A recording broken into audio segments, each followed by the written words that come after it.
Great.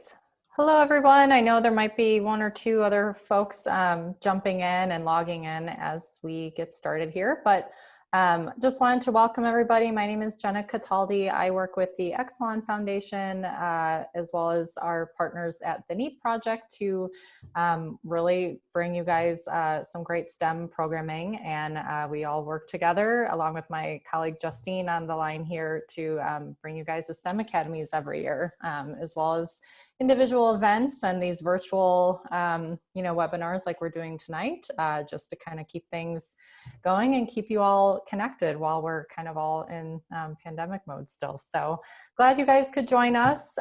This webinar tonight, if you haven't joined us before, is really just a cool opportunity to get you guys some great insider information from some really fabulous women from Exelon that work in STEM careers. The three ladies that you'll hear from tonight work in the technology field, and they're going to be sharing some really cool stories with you about how they came to their current positions within Exelon, what their career paths look like up to then, maybe any challenges or obstacles they've encountered along the way, since we are all human and things sometimes don't always go according to plan, but we always try to work through things and get to where we are now. So and of course, as you'll see, our alumna Emma Mendez, who attended a STEM Academy a couple years ago, is joining us as a moderator tonight, and she's going to ask some really great questions of our panelists. So tonight we have Brenda Balta, Heather Fleischman, and Carol Villegas. I hope I've pronounced your names correctly, but they are going to speak with you all, and I will hand it over to Emma to get us going on our career chat.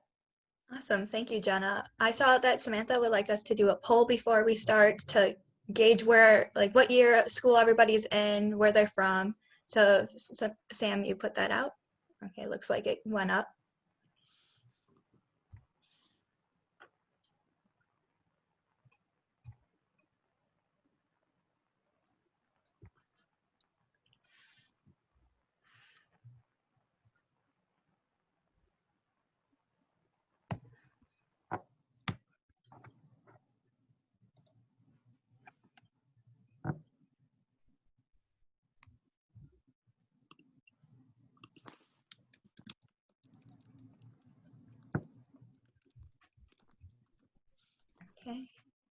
Okay, it looks like everybody voted, so we can get started.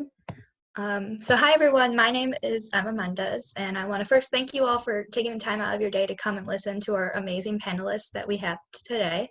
My name is Emma Mendez, as I said, and I'm going to be your host for today's career chat. I'm a sophomore at the University of Michigan, majoring in chemistry, minoring in Spanish on the pre-med track. I participated in Exelon STEM Academy 2 years ago before my senior year of high school in Chicago, and then I was a mentor at the STEM Academy in Philadelphia. Looks like we got our results. Awesome. I'm currently involved in the University of Michigan's Women's Glee Club, the Health Science Scholar Program, and Undergraduate Research Opportunity Program. And this year I decided to stay home and take my classes remotely, which was a hard decision because I love being on campus so much. And today I'm so excited to be able to host a career chat. Now that I'm home, it gives me a little more flexibility to do so. And now I'm going to have our panelists introduce themselves, share where they're from, give a little bit of background about your educational career and position at Exelon. So if we can please start with you, Brenda, then Carol, and then last but not least, Heather. Sure. Hi, everyone. I'm Brenda Balta. I'm originally from north of Pittsburgh in Pennsylvania, now living in Baltimore, so it creates a huge football conundrum for me. Big Steelers fan living in Ravens world. I actually went to Penn State undergrad and majored in mineral economics, which is the cost-benefit analysis of drilling for non-renewable resources. And I only found that because I switched out of chemical engineering. So it let me graduate in 4 years, which was my key goal, of course. From there, I went to work for the Labor Department as an economist for about 5 or 6 years, and then got an MBA in IT because I was pretty comfortable working with technology. But then I realized, of course, that I'm much more of a people person. So I found a way to apply my technical understanding to working with people and ended up working in organizational change management, which is typically the people side of changes that happen. So when you think of big computer systems going in, I'm the one who usually does all the communications and training for the end user audience. And that's currently what I do at Exelon.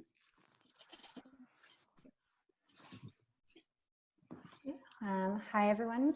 My name is Carol Villegas. So I actually started out my career path of wanting to be a court reporter. And so I tried school for that for a year before realizing that wasn't for me. And then I decided to change career paths, worked full time for a year before I went back to school. I ended up going to DePaul University and graduated from there with a degree in information systems, and started with Exelon, or back then it was ComEd, in IT as an intern, and I've been here since. So I started out as a programmer, developer, and worked my way through a support team and project management. And now I am the senior manager over projects for our HR and corporate applications portfolios. So I'm responsible for working with our business partners on their portfolio plans, getting projects off the ground and estimated, and have oversight over all the projects in our portfolio, working directly with all of our project managers. And I am Heather Fleischman. I am born and raised in Baltimore, so a little bit of a homebody in that sense, such that, you know, I can't imagine living anywhere else. Love it here. Went to college locally too, in Maryland, what's now known as Stevenson University. Previously it had been Villa Jolie College.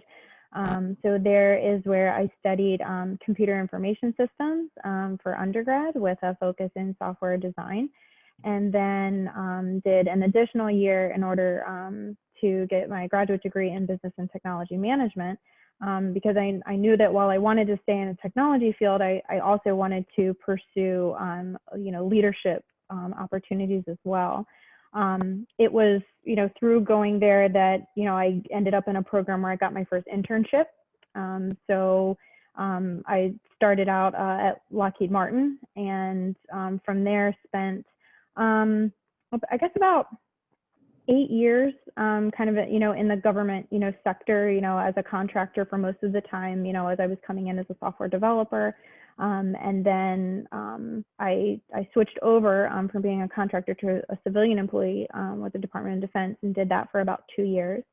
You know, then, you know, was, you know, looking for, you know, some lifestyle changes and some different experiences. So then I started looking around and ended up here at Exelon. So I just hit 3 years with the company.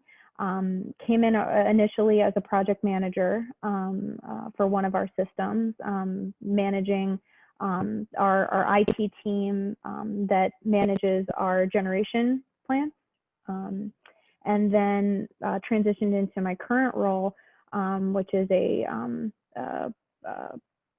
principal project manager and portfolio analyst for kind of a wider group of our IT systems that do a lot in our wholesale trading business in terms of you know, buying and selling energy. So that's my background. Awesome. Thank you so much for sharing. Now let's dive into our questions. So we can save some time at the end for Q&A, where our listeners can ask their own questions in the chat box, or if they feel comfortable, they can come and ask live. But feel free to ask your questions in the chat box whenever you want. We will be moderating it to collect the questions for the end. So let's start with our first question. I know you all kind of touched upon this with internships, but what drew you to this type of job, and how did your education prepare you for a career in this field? Sure, so I can jump in on that one.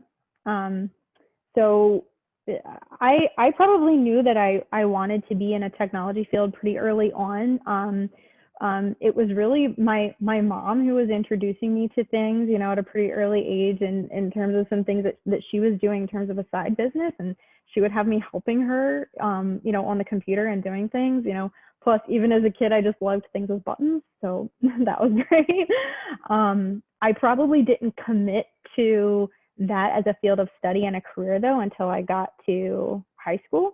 I was part of our yearbook committee in my junior and senior year, and we had a software system that we were using to build all the pages for the yearbook. But the interesting thing that I ended up engaging in is when the yearbook rep would come in to meet with our team, I was talking about all the things that I wanted to see different in the program. I was like, you know, it would be cool if it would let me do this kind of layout with this page, or if it would let me see both of these pages at the same time, or copy a template. I was like providing input for what I wanted as a user. And that's when I said, you know what, I want to learn how to do this. And that's what got me into the technology path, and choosing computer information systems as the field of study in college. So it was a nice path there, and the education and the opportunity to experience classes that you know enhanced my learning in that sense was key.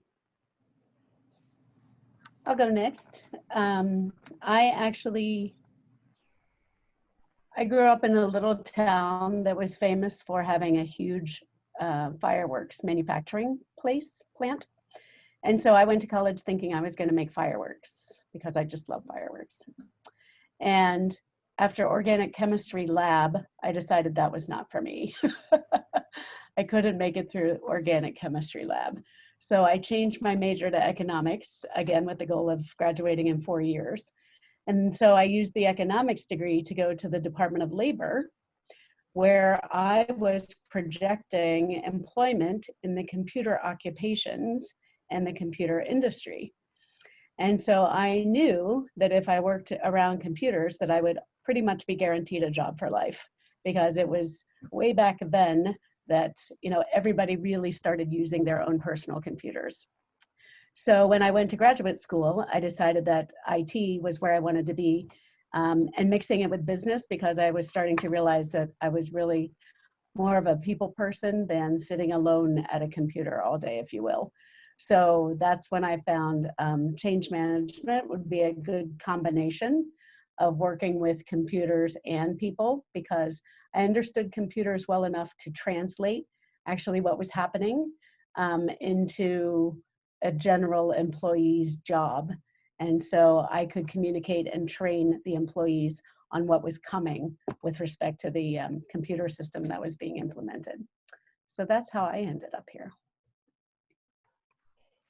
Yeah, and for me, I would say that, as I mentioned, you know, I had a change in career choices. So it was actually a job that I had as a part-time job at a software store called Egghead Software. And I just really got into learning more about different pieces of technology. And, you know, some of the people I work with were building computers. And so I tried that. And so it started from a hobby. And when I started going to school for it, I found out that I really liked it. And what I really liked was how often it changes. There was always something new. So I had found through my previous career choice that I didn't like when things were too routine. So I really like change. I really like doing something different all the time. So one of the reasons, like, because we're always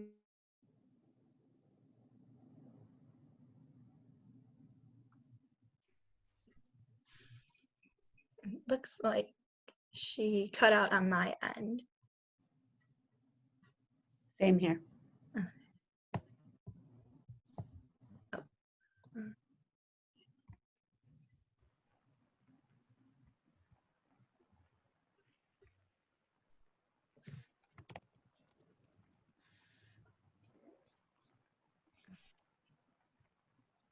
Okay, Maybe it she looks has like, to rejoin.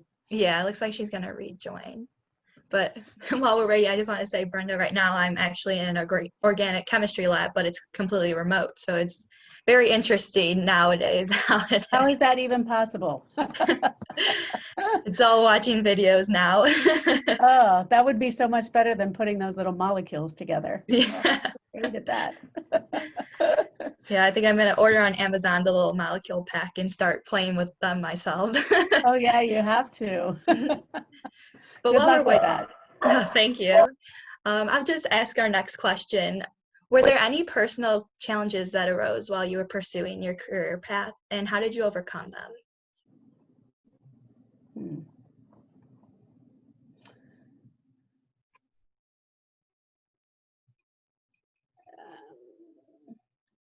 For me, it was really deciding what I wanted to do with technology. Um, I had always kind of worked around technology, but um, never really as a programmer or although I took programming languages, of course, in college, and but never really applied programming. When I got out, I was working with SAP, which is a huge enterprise resource planning system, and it's mainly just flipping switches in an existing program. It still wasn't necessarily me writing code, if you will, but I never even did the development of that software. It was always just around the training of it and the business process. So economics to me was very logical. Business process to me is very logical. So it was like just finding out what I enjoyed about it and learning where I could apply what kind of came easily to me. So I probably could have done programming. I don't know if I would have liked it just because I would have been sitting alone the whole time. So now that I'm more of like a project manager and working with a team of people, I appreciate that more than doing a lot of the independent work, if you will. Hi, Carol. It's nice to see that you're back. Right now, we moved on to a question saying, were there any personal challenges that arose during your pursuit of your career path, and how did you overcome them? For me, I think it was just being open to change and with learning from those who had a lot more experience than me, being really willing to ask a lot of questions, including a lot of really stupid questions or what sounded to me like stupid questions, which sometimes are really legit questions that everyone else has as well. So I think that's what really helped me along where I am, and taking the extra time as well with being willing to learn on my own, you know, a little bit on my own time, and do the additional, besides just training classes, there's a lot of on the job learning. So always being willing to ask for that extra help or assignment to help me learn was what really helped me. For me, you know, it probably wasn't until I actually got to college, you know, that I started looking around and saying, okay, there's a lot of guys around here, you know, I'm you know maybe a minority in this sense, you know, of someone who's pursuing, you know, a field in STEM. You know, and then it was even different too when I first got into a professional sense, you know, with being on the younger end too, and working with people who had been in the field for a really long time and having a ton of experience, you know, and almost even having, you know, those questions at first, like, you know, do I have something to offer here?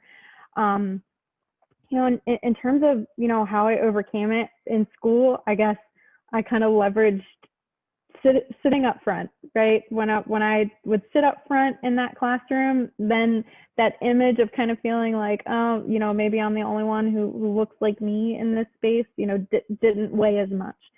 You know, and then when it got to, you know, a professional sense, you know, just talking to people, right? Talking to people and trying to, you know, build relationships, you know, with the people that you're working with. You know, and getting to know people, right? Like that then kind of curbed the fear of, you know, wondering if I had something to contribute. And what I found was that there were plenty of people who were willing to listen, and plenty of people who wanted to hear my ideas. So, you know, just having, you know, some courage and even, you know, perseverance in that sense was how I was able to overcome that. Awesome. Thank you for sharing. And I'm going to follow up with what you were saying, Heather, because a lot of our participants right now are going to be women in STEM, the STEM field. And so I just wanted to ask, do any of you have any advice to give to women in STEM when, you're surrounded by a majority of male colleagues and it could be a little intimidating. So what advice did you give yourself back then, and what can we take to then help us thrive in the STEM field as well? I never really thought of it, but I was in my graduating class in college. I was the only woman out of 10 graduates in my particular major. So I was with 9 former engineers who were all men. And I never really had a problem with that. I'm not sure why. I grew up with all sisters, so it was very different for me. But let's see, if I have advice to give you, I would say, be one of the crowd. I mean, these people are obviously interested in the same things you are, so focus on that. I would say, the difference is obviously there, but I don't know. I never really focused on it. Yeah, I would add too, it all helps in how you view it, right? It all helps in how you approach that situation, right? On one hand, you can think, gosh, I'm, maybe the only female in this setting, or, the only one pursuing this, or maybe that's, not going to be the thing that works to my advantage, right? That's one way to look at it. Probably the better way to look at it is the opportunity, right? The opportunity that you get, to bring that different perspective to the table, and the value that your ideas, and your background are going to have. So I would say it's all about the mindset that you approach it with, and try to see it as a chance, right? It's a chance to, represent yourself. It's also a chance to represent, all of us as women and what we can do in STEM careers. Yeah, and I would say that a couple things. One would be just as you start out, once you can show, your contribution to the team, right, and people trust that you can provide the same value as anyone else on the team, I think it becomes a little bit easier. Part of it's about developing relationships with your team members, right? So that you have that better rapport. So you're not seen kind of as an outsider. I've been in some groups where I am the only woman, and in other groups where I feel like it's the opposite, where there's a lot of women on the team and there's only 1 or 2 guys. So it can go both ways. I've just never felt that that would be a difference in how I behave, on a team, or that it would pull me back anymore. So I would say just how you approach it is kind of what counts, right? So don't let that change how you approach your career, but just be cognizant of it to recognize where maybe you might be getting pigeonholed into maybe a different role that they might think that is a traditional role for a woman, and then steer yourself towards the direction that you really want to go. I love that. That was great advice. Thank you all for sharing. Our next question, I would say, is if you could just tell us about your day-to-day routine for your jobs, and did it change due to COVID, and how has the pandemic affected, your working situation? I'll start with this one. So it's definitely changed my day to day. Here with my headphones in my ears, basically where I am almost all day, like most people. I'm lucky enough that I do have an office set aside, so at least I have a space that kind of feels like, okay, I'm at work now versus doing stuff for home. But I have 3 kids, and so they're at home. They're all in remote learning, so it's been a little bit of a challenge to work through that and make sure that I manage my day. But being in technology, it does make it a lot easier, because to really realize there's not a lot about our jobs that we can't do remote. Really, the only thing that we sacrifice is some of the face-to-face interaction, especially with project-related design meetings. So we do in our team make a big point of trying to have our screens turned on, at least for a portion of our meetings, have regular check-ins that take the place of those water cooler type, or kitchen conversations over the coffee machine, so that we can feel more connected as a team. This is Brenda. My job definitely changed. Since I focus so much on working with people, I went from a lot of in-person meetings to now doing them via Skype or Teams or Zoom or whatever. And it's much harder for me to read people, even if I can see them, without kind of just hanging around them, to hear, well, this person's kind of nervous about this coming, and that person's got, a resistance to this changing, and that person's hesitating because of this. And so it's harder for me, I think, especially because it's such a focus. My job is so focused on the people side of things. So I have to be a lot more assertive with setting up my own meetings, and getting the people I want necessarily on the call to participate on video. So I try to put it in the meeting invitation, like this meeting will be on video, so please come prepared. I don't want somebody, crawling out of bed or whatever, and, not being ready to be on video, because it's harder for me to read when they're not on video. So it's also been difficult for me because I feel like a lot of people are not including me in projects that I typically would be called out for, just to say, the guy sitting across the aisle from me would say, oh, let's ask Brenda, what she thinks about communicating on this, or, let's see if we're going to need training, we should probably rope Brenda in, because I'm sitting right there in front of him. So without me sitting right there in front of him, I come in at a later stage, and that's typically harder to get the same kind of planning put in place, the same robust processes. So it's definitely harder. Yeah, I echo those comments as well, right? A lot of my day-to-day is talking with people. So, you'll see as you kind of go up through, maybe a leadership or a management track, it very much becomes about your people engagement. And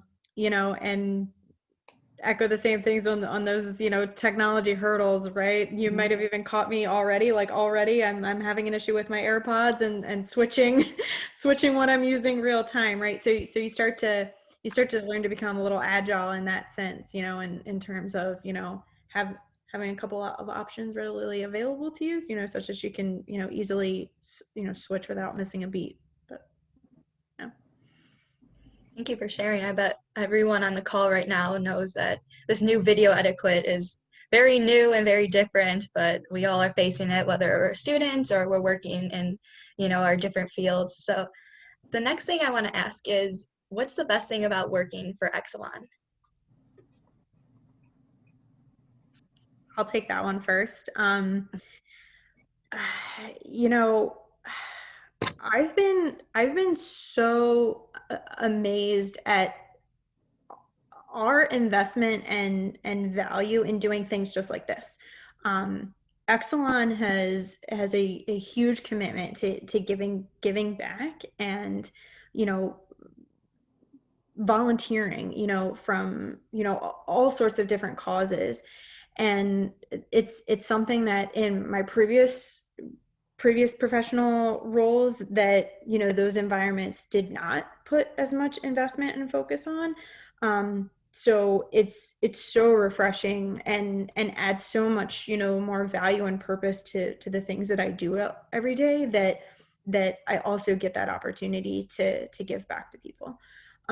Also, the investment in the employees themselves is something else that I've just been, so happy to come to a place where the environment invests in us learning and continuing to see new things.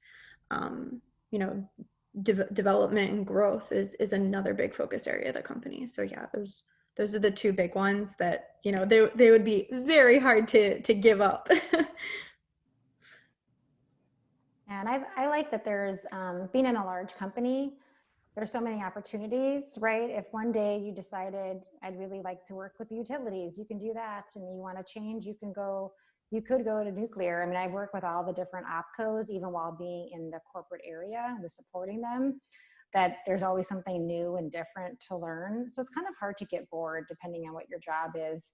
And that's one of the best things that I love about working for the company. And then, it has great benefits. And I've always been kind of lucky with working with great managers who really look out for you and help advocate for you. So, it's been enough to keep me here for, all my professional career. I would say because Exelon is so big that there are a lot of different opportunities with different technologies, right? They use, everything from the latest and greatest Teams updates to the latest and greatest internet packages and applications. And I presently work with the Strategic Vendor Management Office. So we have 3 strategic partners that have a lot of resources offshore. So we have a lot of expertise and a lot of exposure to people doing cutting edge stuff in India and in the Philippines with Accenture and Infosys and TCS, which are all pretty big computer functionality capability there. So it's just exposure to, some of the unfolding topics of the day. I set up an innovation showcase, and we highlight some of the things that they're actually working on with us, and an innovation learning series where they just bring a latest topic from industry and tell us more about it in case we have the capability or the interest to apply that in the work that we're already doing. So it's cool being on the latest cutting edge. That's awesome. And now, Carol, you said that it's hard to get bored at Exelon. So my next question is, what's the most exciting part or least exciting part of your day? And how did, when we switched to this virtual world, if your most exciting part had to change, how did you find a new way to be excited and motivated to get up and work? Yeah, I would say, well, I mean, my most exciting part is because one thing I like about projects, I love designing new solutions and starting that out, and kind of a planner at heart. So when I have a new big problem, that the customer needs, and we have an opportunity to solve it by putting a new system in place or something like that, I love the challenge of designing what that's going to look like. Even though I'm not necessarily always the business analyst, doing that, I'm more of the oversight in the project, but putting that team together and that vision is kind of really excites me. One of my least exciting things is having to go through financials, but it's also a big part of my job. We actually had a project put on hold because of COVID. So we were really just getting ramped up and rolling and completely on hold until we're starting again this week. So it's been 6 months that we've been kind of on hold with that project. So the best part I would say for me was just finding, I work for 2 offices actually. And so the second office came up with a project in the meantime. And so just starting something completely new and getting it rolling was fun while I waited for the other one to kick in. So now I'm doing a financial training world while I do somebody taking over our service desk. So very different things. I like the range that's allowed in my current role. And so that's always good to get me out of bed in the morning. Yeah, for me, the thing that keeps me going has probably been a thread that I've been able to keep through initially starting with software engineering. While I may not be doing as much, building of software, the piece that I've been able to kind of carry through is maybe even now more engineering of process, because process and process improvement is another, passion of mine. So, a lot of what I get to do is have those conversations and kind of formulate that vision for how to make something better. And that's at the heart of it, right? Doing whatever I'm doing, you know, tying that to something that's making that better for somebody else. And as long as I can keep those two things connected, that's what keeps me going. That's what gives me my drive every day. Sort of related to, and I find a lot of opportunities, what I least like is anything that's repetitious. So anything that I feel like I have to do over and over and over again, that gets boring, right? So that what I'm able to do then is turn that around and say, okay, wait, here's something that I can engineer, you know, into a better way of us being able to do it. So, you know, they work hand in hand in that sense, you know, got the good and the bad. Or Well, it's a nice thing to delegate. This is a learning opportunity for someone else. Well, that's awesome to hear that there's still, you know, that motivating factor to wake up, because I know we have students on the line where it's hard to get up every day and go back to school, you know, the virtual classes now. So it's always great to hear that there's always a motivating factor. And I hope even in our day-to-day lives now, we're still able to find that. And my next question is, what skills do you think young people should develop to be ready for a future job? I think Carol hit the nail on the head when she talked about being able to change often. Even when I look back on how I developed and led myself into this role, I mean, there were complete 90-degree turns along the way.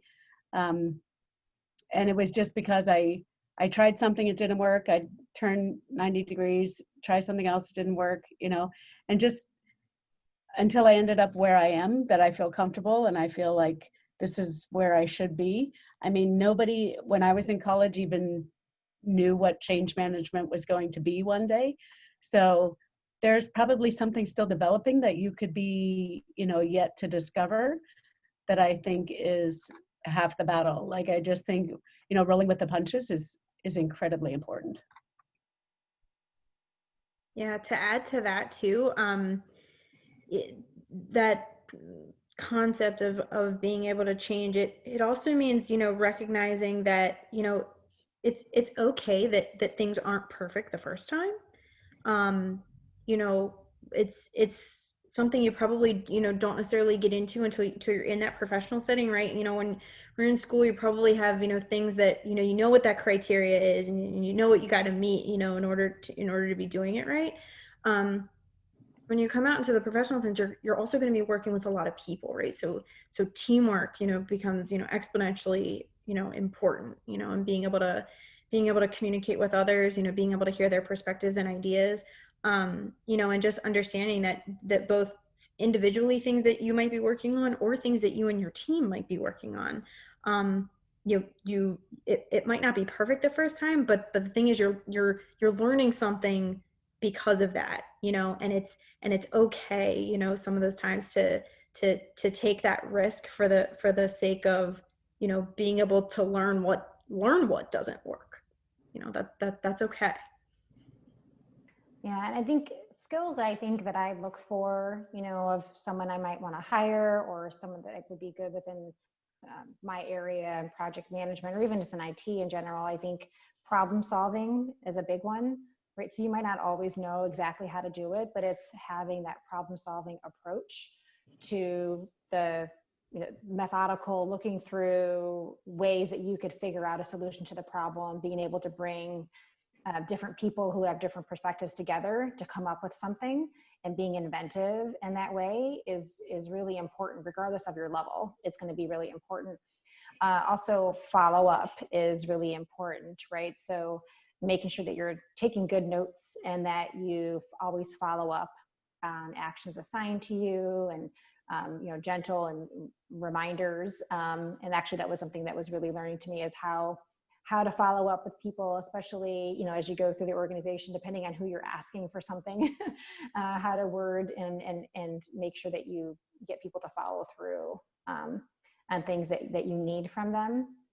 So I think those are two really important things that carry through. Awesome. Thank you so much for sharing. Those are all great skills that we can use now, even before going into the workforce. And I think whether in your high school or in college, all these skills are going to really help you and then help you develop a great career in the future. And I saw we have some questions coming in from the chat, which is awesome. And so I'm going to switch over to their questions. This question is, what advice would you give to those in high school when it comes to deciding what to major in college? Yeah, I I would have, say, oh, go go ahead. no, go ahead.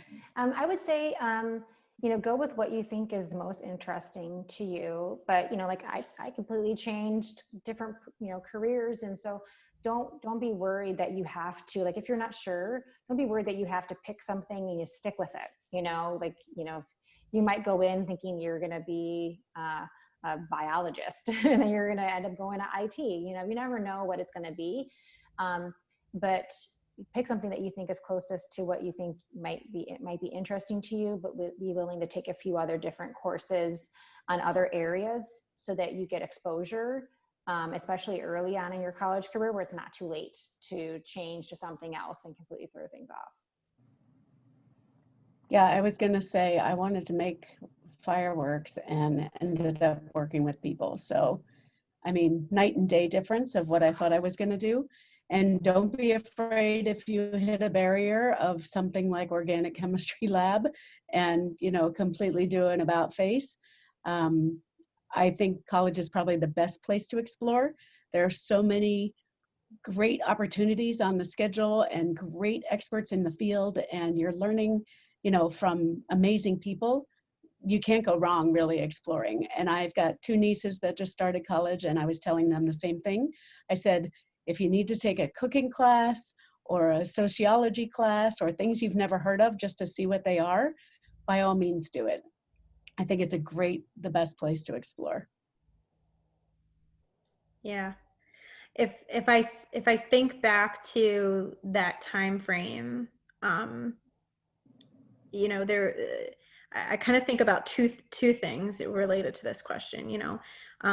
In the beginning, I was talking about how I was involved in our yearbook. So from the perspective of kind of some of the comments that Carol made around doing something that interests you, that was fun for me, right? So I kind of honed in on this is a fun area. My natural interest is already there. So that's one aspect, right? Look for those things. The other aspect, though, that I recall from those days is, okay, I know what I'm interested in, but I don't know what that translates to or what that means when it comes to finding something that I'm going to major in, right? You can go out to a college website or go to a college fair or pick up a course book, and there's all these things, and you don't necessarily know where to land. In those times, I found it really helpful to talk with my teachers, right? There were some teachers that I talked to. My yearbook moderator in particular was someone who I was asking her advice, like, here's what I'm interested in. What does this kind of align to, when it comes to, picking a field of study?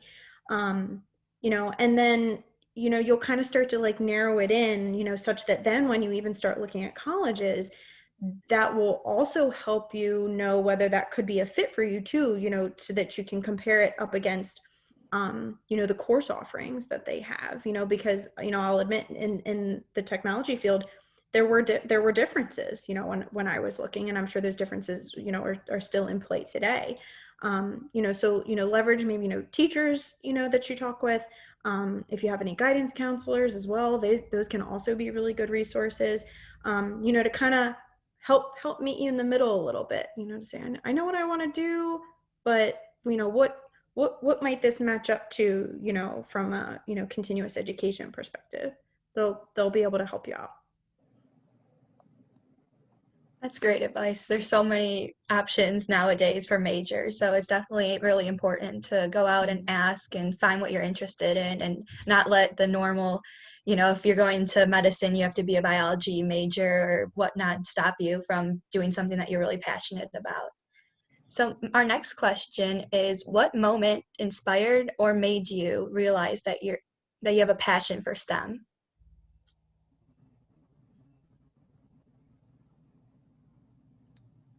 Yeah, I'll take it. So, I mean, I had mentioned about working in a software store. So when, I was talking to my coworkers about things and found out that it was just really interesting, to me. And when I tried, doing kind of on my own programming or building a computer, and I saw that I was good at it, and I saw that I was able to learn really, really quickly a new language or a new concept. That's where I thought it was going to be, what I wanted to do. That and the fact that it would be always changing because technology is they're always quickly outdated. So you always have to do something new to keep up with it. And for me, I always liked math, always. And so I just wanted to do something science and math related, always. Until I realized probably my sophomore year of college, my roommate was a senior and she was a chemical engineer. And she had a class that was a lab, I kid you not, where she had to watch something drip for 24 hours and write down observations of that. And I said, this probably isn't for me. I thought, oh my gosh, I can't imagine doing this for the rest of my life. And that's when I started looking around. For me, it's hard to pinpoint the moment, but I would tell you, I knew I was interested in technology. I knew I wanted to pursue that, in my studies and my career. But the lens of looking at it from a STEM perspective and understanding that, this is a special collection of fields, knowledge, study, careers. The idea that we have to invest back into this probably didn't really hit me until I was in a professional sense, and started talking and doing research and recognizing the statistics and that we need to encourage this, and also share our experiences. So it probably came, maybe early on in my professional career. I guess maybe I got lucky in the sense that, I had that interest kind of baked in, but really thinking about it, from a STEM perspective, was once I got into a career and wanting to be able to build up others as well. That's great. And then we have another awesome question from our participants. Was there ever a moment in your career when you wanted to give up, and what stopped you from doing so?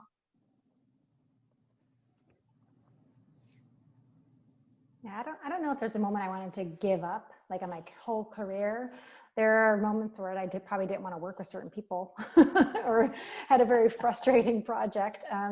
Most of my experience would be positive, but every once in a while you'll get someone who's not cooperative or who just doesn't appreciate like what you're doing. They think maybe it's a threat to their role or something. So I'd say that's not the norm, but when you do run into that, I think those times that I have had that, it really taught me a lot about how to approach difficult situations.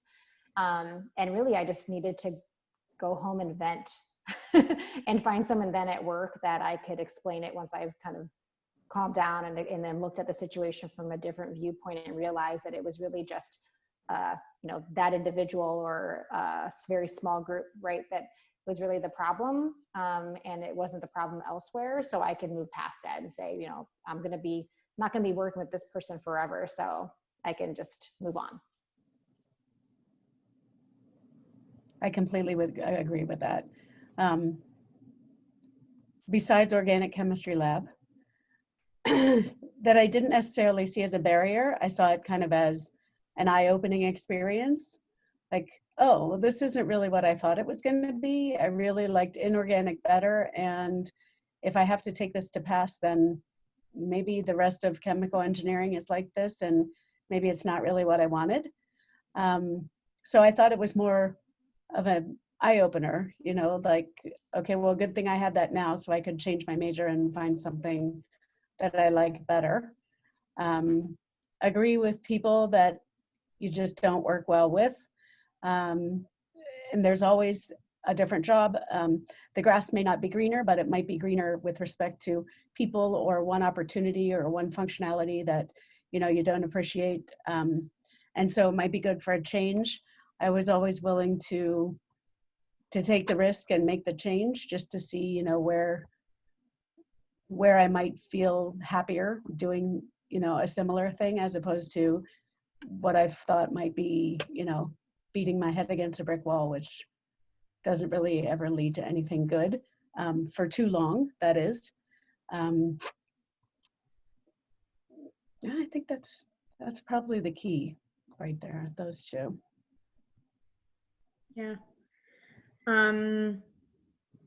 Definitely had moments where, you know, maybe didn't say, do I want to give up? But maybe the precursor to that was, I don't know if I can do this, you know, and what I'm recognizing now is there's probably an element to that in every new job and challenge you take on. And it's one, it's okay. Two, it happens to a lot of us. And three, you're probably not giving yourself enough credit, right? You know, in those times, you know, when I felt like I'm not so sure of myself in this situation, you know, or, you know, did I make a bad decision? Did I make a wrong choice? Did I go in a career path, you know, I didn't want to? You know, having a network of people around you, you know, I think I mentioned before, you know, building relationships, you know, with the people that you work with is critical to that, right? Because you know, you can help each other through those moments, and like I said, a lot of times you'll be your biggest critic, and you know, everyone else around you thinks you're doing a fantastic job, and you likely are, right? You know, if you're giving it your best effort, and you know, going at it with the attitude of, you know, asking questions and learning, right? Then you are doing a fantastic job. You know, so just remembering to persevere through that, you know, try not to listen to that little voice that you know, asks that question. I definitely agree. I think there's a lot of times when we think to ourselves, I don't think I belong here, or I can't do this, this is too hard, but we definitely have to push beyond the boundaries and persevere and know that, you know, we're here for a reason. And, you know, whether it's in school or in the workforce, like, you got there because of your strengths and like your abilities. So not let anything stop you from thinking that you can't do that.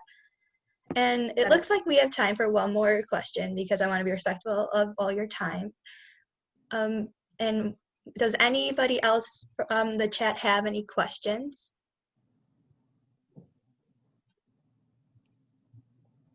Doesn't look so. So I just have a question. If you could just share one of your favorite memories from working at Exelon.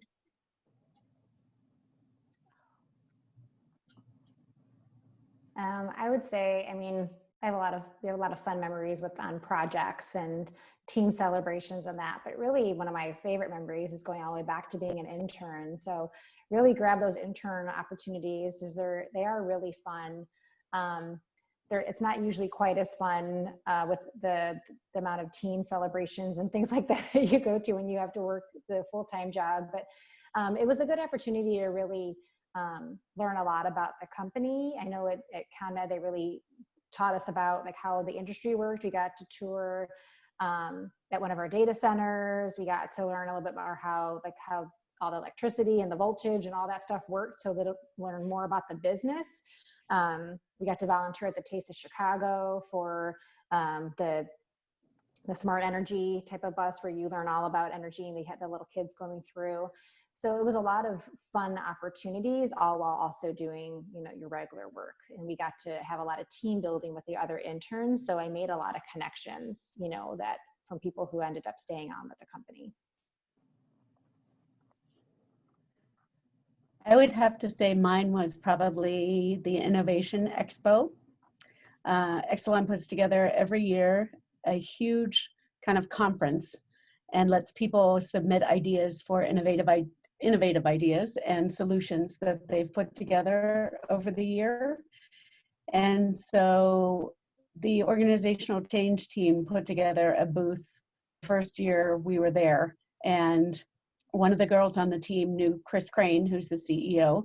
So he stopped by and we all took a picture with Chris Crane, and we didn't win, but we had such a great time planning how we were going to basically, alert the rest of the company to what change management is. And we dressed as doctors and we were solving, the change problems of the corporation. And it was really good. We had great feedback. We met a lot of great people. Of course, that's critical to me, is meeting all the good people and hearing what a lot of the changes were that were taking place and how we could have helped them. And hopefully convincing some of them that, change management would have been the solution to their problem. So hopefully building our network even of change practitioners by hoping some of these people would hire some to do the change management for them. The Innovation Expo is a good one, and one of my top ones too, because, if I talk about day one, I joined the company, so it was a Monday that I started. It just so happened that the Innovation Expo was the next day. Wow, perfect. I came in on day one and everybody's talking about going to an Innovation Expo the next day, and it was in DC that year, and I was like, oh my gosh, this is what it's like to work here. This is fantastic. So yeah, timing was really good. But another good memory was from another development opportunity that I had. So with Exelon, having different offices, in different locations, I was part of a development training program that they moved around, where we got the opportunity to kind of come together as a cohort and a class. So, one of our capstone projects as part of that development program was we all got to go to Houston, and we were kind of doing this, it was like a zombie hunter simulation. So it was all about applying process improvement techniques, but a simulated scenario of hunting zombies. So yeah, it was a lot of fun, kind of, a fun twist on, putting a, some development and skills to practice. Sounds like good training class. Mm-hmm.